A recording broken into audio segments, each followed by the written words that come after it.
Hello student. तो आज के लेक्चर में हम ऑपरेटिंग सिस्टम की डेफिनेशन के बाद इसकी हिस्ट्री को एक्सप्लेन करेंगे और हिस्ट्री के बाद हम different types of operating system जो है उसे वन बाय वन देखेंगे। तो सबसे पहले अगर हम डेफिनेशन की बात करें तो आपको जो हमारा इंट्रोडक्शन टू कंप्यूटर वाला लेक्चर है वहां पर भी ऑपरेटिंग सिस्टम की कंप्लीट डेफिनेशन बताई गई है। दोबारा रिपीट कर देते हैं कि operating system is a software that interface between computer hardware component and the user. It mean कि ऑपरेटिंग सिस्टम बेसिकली हमें इंटरफेस प्रोवाइड करता है कंप्यूटर हार्डवेयर और यूजर के दरमियान। जो कंप्यूटर को यूज करने वाला होगा उसको हम यूजर बोलते हैं।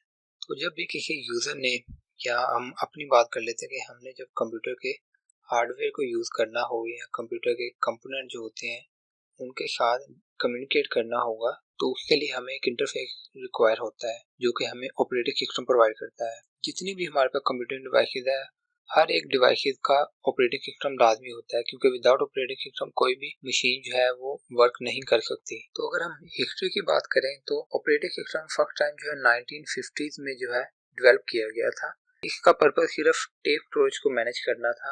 आजकल जो हम ग्राफिकल यूजर इंटरफेस यूज कर रहे हैं या जो हमारा operating system different function perform कर रहा है वो फर्स्ट टाइम जो ऑपरेटिंग सिस्टम डेवलप किया गया था वो ऐसा कोई भी एक्शन परफॉर्म नहीं करता था। इसके बाद 1960 में जो ऑपरेटिंग सिस्टम यूज किया गया वो बेसिकली डिस्क को यूज करने के लिए बनाया गया था। फिर 1960 में ही फर्स्ट टाइम यूनिक्स का ऑपरेटिंग सिस्टम बिल्ड किया गया। इसके बाद 1981 में माइक्रोसॉफ्ट जो कंपनी आजकल बहुत फेमस है और माइक्रोसॉफ्ट की ही हम विंडोज अपने हर लैपटॉप या कंप्यूटर में इंस्टॉल करते हैं। तो माइक्रोसॉफ्ट ने जो सबसे पहला ऑपरेटिंग सिस्टम बनाया था उसको डोस ऑपरेटिंग सिस्टम कहा जाता था जो कि उन्होंने 1981 में बिल्ड किया था। और 1981 के बाद 1985 में माइक्रोसॉफ्ट ने जो अपना फर्स्ट GUI जिसे हम ग्राफिकल यूजर इंटरफेस कहते हैं तो वो वाला ऑपरेटिंग सिस्टम डिजाइन किया था और मार्केट में लॉन्च किया था। तो फर्स्ट टाइम 1985 में हमें जो है ग्राफिकल यूजर इंटरफेस देखने को मिला था। तो अब अगर हम टाइप की बात करें तो ऑपरेटिंग सिस्टम की वैसे तो बहुत सी टाइप्स हैं लेकिन यहाँ पर जो आपको लेक्चर में एक्सप्लेन की जाएंगी उनमें हमारे पास बैच ऑपरेटिंग सिस्टम आता है। सेकंड नंबर पे मल्टीटास्किंग या टाइम शेयरिंग ऑपरेटिंग सिस्टम आता है। थर्ड नंबर पे मल्टी प्रोसेस ऑपरेटिंग सिस्टम आता है। फोर्थ नंबर पे हमारे पास डिस्ट्रीब्यूटेड ऑपरेटिंग सिस्टम है।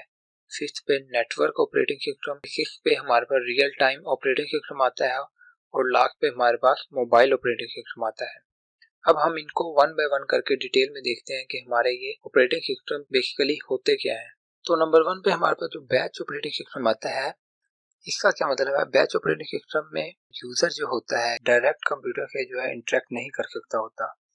उसको कंप्यूटर से कम्युनिकेशन करने के लिए जो भी इनपुट देना चाह रहा है या जो भी एक्शन परफॉर्म करवाना चाह रहा है उसको एक डिवाइस के ऊपर, जैसे हम पंच कार्ड भी समटाइम यूज कर लेते हैं, कुछ और भी हमारे डिवाइसेस होती हैं जिनके थ्रू हम इनपुट दे रहे होते हैं। तो इस ऑपरेटिंग सिस्टम में बेसिकली हम अपने इनपुट पहले किसी डिवाइस के ऊपर ऐड करते हैं फिर हम अपने कंप्यूटर को देते हैं ताकि वो हमारी एग्जीक्यूशन करवा सके। जैसे हम फर्स्ट जनरेशन वाले कंप्यूटर में या सेकंड जनरेशन कंप्यूटर में देखते आए हैं कि वहां पर हमें इनपुट देने के लिए पंच कार्ड की या मैग्नेटिक टेप की जरूरत पड़ती थी। तो हमारा बैच ऑपरेटिंग सिस्टम बेसिकली वहां पर यूज होता है जहां पर जो भी हमने प्रोसेस एग्जीक्यूट करवाना है वो बहुत ज्यादा टाइम कंज्यूमिंग हो या बहुत ज्यादा लेंथी प्रोसेस हो तो उसको एग्जीक्यूशन के लिए प्रोसेसर की बहुत ज्यादा टाइम रिक्वायर होता है। तो बैच ऑपरेटिंग सिस्टम ये करता है कि जो सिमिलर प्रॉपर्टी रखते होंगे उनका एक सेपरेट बैच बना लेता है। जैसे हम क्लास में देखते हैं कि अगर हमारे 90% लेने वाले जो स्टूडेंट होते हैं या 90 to 100 के दरमियान वाले स्टूडेंट होते हैं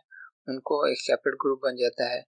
इसी तरह जो है जो सीनियर क्लासेस होती हैं उनका सेपरेट ग्रुप होता है, जूनियर का सेपरेट होता है। इसी तरह बैच ऑपरेटिंग सिस्टम में भी होता है जो सिमिलर प्रॉपर्टीज रखने वाले प्रोसेस होते हैं जिनको सेम नीड्स हो या सेम उनको जो है इनपुट आउटपुट डिवाइस रिक्वायर होगी तो उनका एक बैच बना के उनकी एग्जीक्यूशन करवाई जाती है। तो यहाँ पर हमारा टाइम शेयरिंग नहीं होता। जैसे हम लेटेस्ट ऑपरेटिंग सिस्टम की बात करते हैं वहां पर तो हमारी प्रोसेसिंग जो है वो टाइम शेयरिंग के अकॉर्डिंग होती है। हर प्रोसेस को इक्वली टाइम डिवाइड किया जाता है। लेकिन बैच ऑपरेटिंग सिस्टम में ये प्रोसेस नहीं होता।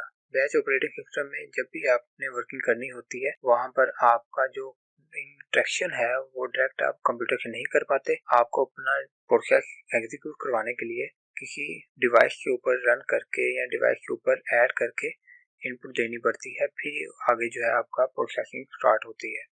अब अगर हम अपने एडवांटेज की बात करें कि बैच ऑपरेटिंग सिस्टम के एडवांटेज क्या है, तो उनमें सबसे पहला एडवांटेज ये है कि मल्टीपल यूजर जो है वो शेयर कर सकते हैं अपने बैच सिस्टम को। सेकंड नंबर पे आइडियल टाइम रिक्वायर होता है। आइडियल टाइमिंग के बहुत ही कम टाइम हमें रिक्वायर होता है बैचिंग के ऊपर, क्योंकि हमने एक डिवाइस या एक हमारा जो रिसोर्सेज है वो हमने मल्टीपल जो हमारे टास्क होते हैं उनको दे के हम एक ही रिसोर्स को यूज कर रहे होते हैं। अगर हम डिसएडवांटेज की बात करें तो बैच सिस्टम जो है आपका डिबगिंग करना बहुत ही टफ टास्क होता है। इसके अलावा ये बहुत ज्यादा कॉस्टली भी होता है। इसके अलावा जो मेन डिसएडवांटेज है बैच ऑपरेटिंग सिस्टम का वो ये है कि जो न्यू प्रोसेस आएगा उसको बहुत ज्यादा वेट करना पड़ता है, क्योंकि जब एक प्रोसेस एग्जीक्यूट हो रहा है तो वो ही बहुत ज्यादा टाइम सीपीयू का ले रहा होता है। सेकंड जो हमारी टाइप है ऑपरेटिंग सिस्टम की वो होती है multi programming operating system. Multi programming operating system basically ऐसा सिस्टम होता है जिसमें मल्टीपल टास्क जो है मेन मेमोरी में एक ही बार एग्जीक्यूशन के लिए आ जाते हैं। तो जब मेन मेमोरी में हम मल्टीपल टास्क दे देते हैं, फिर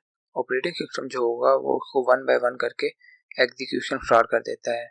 एक कॉन्सेप्ट ये आया कि जितने भी प्रोसेस हैं वो सारे के सारे एक सीक्वेंस में एक लाइन में अपने नंबर पे जो है एग्जीक्यूट होंगे। जो फर्स्ट नंबर पर आया है वो पहले एग्जीक्यूट होगा, जो फिफ्थ नंबर पर आया है उसकी बारी फिफ्थ नंबर पर ही आएगी। तो अगर हम मल्टी प्रोग्रामिंग ऑपरेटिंग सिस्टम के एडवांटेज की बात करें, यहाँ पर जो है आपका थ्रूपुट जो है वो बहुत ज्यादा इंक्रीज हो जाता है। थ्रूपुट मीन के जो हमारी सक्सेसफुल एग्जीक्यूशन होनी है उसकी आउटपुट जो है इंक्रीज हो जाती है। इसके बाद जो रिस्पॉन्स टाइम है वो बहुत ज्यादा रिड्यूस हो जाता है। रिस्पॉन्स टाइम हमारा इस तरह रिड्यूस होता है कि जब हमारे प्रोसेस के क्यू में लगे हुए हैं तो जितना टाइम एक प्रोसेस को एग्जीक्यूशन में रिक्वायर होगा सिर्फ उतना ही वेट सेकंड वाले को करना पड़ेगा, और इसी तरह थर्ड वाले को जो है उन दोनों को एडिशन करके जितना टाइम एग्जीक्यूशन के रिक्वायर है उतना वेट करना पड़ेगा। अगर हम इसके डिसएडवांटेज की बात करें, there is no any facility for user interaction of system resources with the system, कि जो सिस्टम रिसोर्सेज हैं उनकी यूजर इंटरेक्शन जो है वो सिस्टम के साथ नहीं होती। थर्ड नंबर पे हमारे पास आता है मल्टी प्रोसेसिंग ऑपरेटिंग सिस्टम। तो मल्टी प्रोसेसिंग के वर्ड से ही जाहिर हो रहा है जहाँ पर मल्टीपल प्रोसेसर हम यूज करते हैं। ऐसा सिस्टम या ऐसा ऑपरेटिंग सिस्टम जो हमारे मल्टीपल प्रोसेसर को यूज करते हुए हमारे टास्क एग्जीक्यूट करवाएगा या हमारे प्रोसेस को एग्जीक्यूट करवाएगा, वो वाला ऑपरेटिंग सिस्टम मल्टी प्रोसेसिंग कहलाता है। तो अगर हम इसके एडवांटेज की बात करें तो सबसे बड़ा एडवांटेज ये होता है कि अगर हम मल्टीपल प्रोसेसर यूज कर रहे हैं उनमें कि अगर हमारा एक प्रोसेसर फेल भी हो जाता है या अपनी वर्किंग सही तरह से नहीं कर पा रहा होता तो हम दूसरे प्रोसेसर के थ्रू अपनी एग्जीक्यूशन सक्सेसफुली करवा लेते हैं। और अगर इसके हम डिसएडवांटेज की बात करें तो मल्टीपल प्रोसेसर जब हम यूज कर रहे होते हैं तो सम टाइम हमें एरर फाइंड करना जो है वो काफी डिफिकल्ट हो जाता है। नंबर 4 पे हमारे पास आता है डिस्ट्रीब्यूटेड ऑपरेटिंग सिस्टम। ये जो है आजकल रिसेंटली बहुत ज्यादा यूज हो रहे वाला ऑपरेटिंग सिस्टम है, क्योंकि डिस्ट्रीब्यूटेड ऑपरेटिंग सिस्टम के वर्ड से ही आपको जाहिर हो रहा है डिस्ट्रीब्यूट करना। तो ऐसा सिस्टम जो मल्टीपल कंप्यूटर जो कि डिफरेंट लोकेशन पर एग्जिस्ट कर रहे होंगे उनको यूज करते हुए कंप्यूटेशन जो की जाएगी यूजर के टास्क को एग्जीक्यूट किया जाएगा, उसे डिस्ट्रीब्यूटेड ऑपरेटिंग सिस्टम कहते हैं। इसकी बहुत बड़ी एग्जांपल हमारी रिमोट एक्सेस होती है कि हम कहीं पर भी बैठ के किसी और का कंप्यूटर जो है यूज कर सकते हैं, जिसमें ना तो हमारे कंप्यूटर की पावर लगती है और ना ही कोई हमें एक्स्ट्रा अपनी मेमोरी रिक्वायर होती है। डिस्ट्रीब्यूटेड ऑपरेटिंग सिस्टम यूज करने के लिए हमें सिंपली एक नेटवर्क के साथ कनेक्ट होना पड़ता है और उस नेटवर्क से कनेक्ट होके हम यूजर के टास्क को एग्जीक्यूट करवा रहे होते हैं जो कि डिफरेंट लोकेशन में और डिफरेंट मशीन के ऊपर प्रोसेसिंग कर रहे होते हैं। अगर हम इसके एडवांटेज की बात करें तो बेसिकली जो हमारा डिस्ट्रीब्यूटेड ऑपरेटिंग सिस्टम है उसमें हम क्योंकि मल्टीपल सिस्टम को जो है डिफरेंट लोकेशन में जो एग्जिस्ट कर रहे होते हैं उनको यूज करते हैं, तो अगर उनमें हमारे नेटवर्क में के कोई एक भी कंप्यूटर अगर फेल हो जाएगा तो पूरा हमारा नेटवर्क को जो है डिस्टर्ब नहीं करेगा, बाकी जितने भी सिस्टम हो गए वो इंडिपेंडेंटली वर्क करते रहेंगे। सेकंड जो उसका एडवांटेज है वो ये है कि डाटा एक्सचेंज स्पीड जो है वो भी हमारी इंक्रीज हो जाती है। थर्ड नंबर पे बात करेंगे कि हम क्योंकि इसमें रिसोर्स शेयर कर रहे होते हैं इस वजह से इसकी जो कंप्यूटेशन जो है वो हाई हो जाती है। अगर हम एडवांटेज की बात करें तो हम बात करें कि हमारा नेटवर्क के साथ कनेक्ट होना चाहिए, तो जब अगर हमारा मेन नेटवर्क ही डैमेज हो जाएगा या फेल हो जाएगा तो जितने भी सिस्टम उसके साथ कनेक्ट होंगे वो सारे की सारी कम्युनिकेशन जो है वो भी स्टॉप हो जाएगी। सेकंड जो डिसएडवांटेज है वो ये है कि ये वाले सिस्टम जो होते हैं वो बहुत ज्यादा कॉस्टली होते हैं, इसलिए हर कोई बंदा इसको अफोर्ड नहीं कर सकता। फिफ्थ नंबर पे हमारे पास आता है नेटवर्क ऑपरेटिंग सिस्टम। ये बेसिकली हमारा ऐसा ऑपरेटिंग सिस्टम होता है जो कि नेटवर्क के ऊपर रन किया जाता है, जिसको हम सर्वर भी बोलते हैं। सर्वर जो होता है वो बेसिकली डाटा को मैनेज करने के लिए, यूजर को मैनेज करने के लिए और एप्लीकेशन जो हम यूज कर रहे होते हैं उनको मैनेज करने के लिए और सिक्योरिटी प्रोवाइड करने के लिए यूज होता है। नेटवर्क में रहते हुए हम ये सारे एक्शन परफॉर्म कर रहे होते हैं। इसके अलावा जब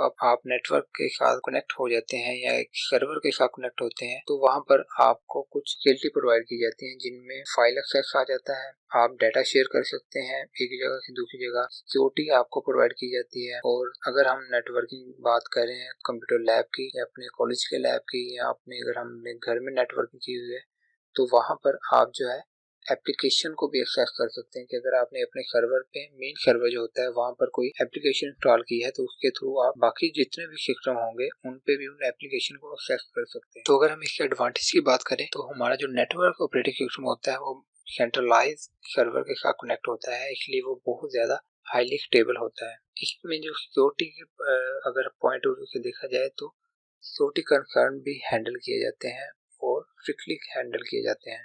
अगर हम डिसएडवांटेज की बात करें तो सर्वर, जाहिर बात है कि सर्वर ने ये सारा कुछ मैनेज करना होता है, इसको हाई स्पीड प्रोवाइड करनी होती है तो उसके लिए बहुत ज्यादा कॉस्ट रिक्वायर होती है, क्योंकि अगर आपका सर्वर पावरफुल नहीं होगा तो वो मल्टीपल कंप्यूटर को ना तो एक्सेस दे पाएगा और ना ही उनको सिक्योरिटी प्रोवाइड कर पाएगा। सेकंड जो डिसएडवांटेज है वो ये है कि जितने भी कंप्यूटर होते हैं या डिवाइसेस होती हैं वो जब एक नेटवर्क के थ्रू सर्वर के साथ कनेक्ट होती हैं तो वो बेसिकली उसी सेंट्रल लोकेशन के साथ कम्युनिकेट कर रही होती हैं और उसी सर्वर पे डिपेंड कर रही होती हैं। अगर इनके सर्वर जो है वो डैमेज हो जाएगा तो सारे की सारी कम्युनिकेशन या सारे का सारा डाटा होगा वो भी आपका लॉस हो जाएगा। इसके अलावा जो सर्वर होता है उसको अपडेट रहना बहुत रिक्वायर होता है, क्योंकि जितने भी कंप्यूटर ने उसके साथ लिंक होना है उन सबको आपके सर्वर ने मैनेज करना होता है, इसलिए अगर वो अपडेट नहीं होगा तो वो बाकी जितने भी सिस्टम है उनको बेटर फैसिलिटी या बेटर रिलायबिलिटी प्रोवाइड नहीं कर सकेगा। इसके बाद छठे नंबर पर हमारे पास आता है रियल टाइम ऑपरेटिंग सिस्टम। तो ये बेसिकली ऐसा ऑपरेटिंग सिस्टम होता है जो उन्हीं डिवाइस में इंस्टॉल किया जाता है जहाँ पर हमें बहुत क्विकली रिस्पॉन्स चाहिए होता है। यहाँ पर हमें डिले बिल्कुल भी रिक्वायर नहीं होता, क्योंकि हमने बेसिकली फास्टली वर्क करवाना होता है या एग्जीक्यूशन बहुत ही फास्ट हमने करवानी हो, वहाँ पर हम real time operating system use करते हैं। इसके अगर हम एग्जाम्पल की बात करें तो मिसाइल सिस्टम जो होता है वहाँ पर real time operating system install किया जाता है। इसके अलावा जहाँ पर हमारा एयर ट्रैफिक कंट्रोल हो वहाँ पर हम ये ऑपरेटिंग सिस्टम इंस्टॉल करते हैं। उसके अलावा रोबोट्स वगैरह जो होते हैं वहाँ पर real time operating system require होता है। रियल टाइम ऑपरेटिंग सिस्टम के जो हमारे एडवांटेज है उनमें सबसे पहला एडवांटेज ये है कि मैक्सिमम यूटिलाइजेशन हो रही होती है हमारे सिस्टम की भी और हमारे डिवाइसेस की भी। तो जब मैक्सिमम यूटिलाइजेशन होगी, हमारे रिसोर्स की ज्यादा यूज होंगे तो हमें जो आउटपुट मिलनी है वो भी बहुत ज्यादा स्पीडली हमें आउटपुट प्रोवाइड की जाती है। इसके अलावा जो न्यू आने वाला टास्क होगा उसको बहुत कम टाइम के लिए वेट करना पड़ता है, जिसे हम नैनो सेकंड कह सकते हैं, क्योंकि टाइम असाइनिंग या शिफ्टिंग टास्क जो होता है वो बहुत ही लेस होता है। ऐसे सिस्टम हमारे जो है वो एरर फ्री होते हैं। अगर हम इसके डिसएडवांटेज की बात करें तो ये बहुत हैवी सिस्टम रिसोर्सेज को यूज कर रहा होता है।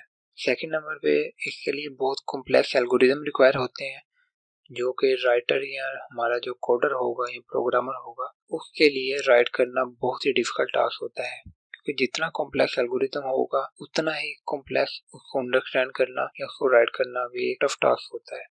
इसके अलावा ऐसे सिस्टम जो है वो वहीं पर रन होते हैं जहाँ पर स्पेसिफिक डिवाइस ड्राइवर यूज हो किसी भी इंटरप्टर के लिए। इट मीन के हमें इसको अगर हमने एक सिस्टम रन किया है या कोई टास्क एग्जीक्यूट करवाया है तो उसको अगर हम इंटरप्ट करना चाह रहे हैं या स्टॉप करना चाह रहे हैं तो उसके लिए हमें एक स्पेसिफिक डिवाइस रिक्वायर होगी। उसके बगैर हम इसको ना तो इंटरप्ट कर सकेंगे और ना ही अपनी एग्जीक्यूशन को स्टॉप या चेंज करवा पाएंगे। तो ये भी एक डिसएडवांटेज है रियल टाइम ऑपरेटिंग सिस्टम का। 7 नंबर पे हमारे पास आता है मोबाइल ऑपरेटिंग सिस्टम। तो मोबाइल ऑपरेटिंग सिस्टम बेसिकली हम अपने स्मार्टफोन में या टैबलेट में जो इंस्टॉल करते हैं सिस्टम उसको मोबाइल ऑपरेटिंग सिस्टम बोला जाता है। किसी भी मोबाइल डिवाइस को रन करने के लिए जो ऑपरेटिंग सिस्टम रिक्वायर होगा उनमें जो है हमारे पास एंड्रॉइड एक एग्जांपल है, iOS जो है एप्पल के मोबाइल में यूज हो रहा है। इसके अलावा ब्लैकबेरी का अपना एक ऑपरेटिंग सिस्टम है। इसके अलावा हमारी वॉचेस होती हैं स्मार्ट वॉच, उनमें भी ऑपरेटिंग सिस्टम जो यूज किया जाता है वो भी मोबाइल ऑपरेटिंग सिस्टम की ही एक टाइप है। तो ये था हमारा आज का टॉपिक, जिसमें हमने ऑपरेटिंग सिस्टम की डेफिनेशन के बाद उसकी ब्रीफली